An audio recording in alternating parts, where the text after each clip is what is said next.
যখন জাহান্নামী হয়ে যাবে তখন মা বাবাকে বাঁধিয়া দিবে। সন্তান বলবে রব্বানা ইন্না আতানা সাদাতানা ওয়া কুবরাআনা ফাআদাল্লুনাস সাবিলা। আয় আল্লাহ, আমি বেনামাজি, বেরোজাদার, সুদখোর, ঘুষখোর, হারামখোর আমি হই নাই। এই পথে আমার মা বাবা আমাকে পরিচালনা করছিলেন। উদাহরণ, আজকে মাহফিলের দিনে একটা ছেলে আসর পড়ছে, মাগরিব পড়ছে, এশার নামাজ পড়ছে, বাড়িতে যায় মাকে বলছে মা আমাকে ফজরের সময় জাগাইয়া দিও। মা ফজরের সময় সন্তানকে ডাক দিছে, বাবা উঠ, তুই নাকি ফজরের নামাজ পড়বি।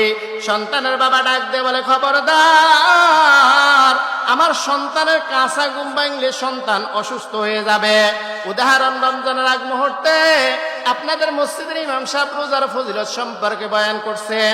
সন্তান বাড়িতে যায় মাকে বলছে মা আমাকে সাহারির সময় জাগাইয়া দিও, আমি রোজা রাখবো।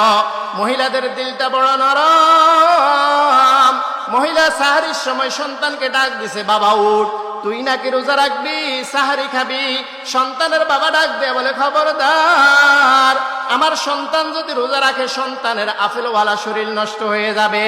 ওই সন্তান আল্লাহর কাছে ফরিয়াদ করিয়া বলবে, আয় আল্লাহ, আমি বেনামাজি, বেরোজাদার, সুদখোর, ঘুষখোর, হারামখোর আমি হই নাই। এই পথে আমার মা বাবা আমাকে পরিচালনা করছিলেন।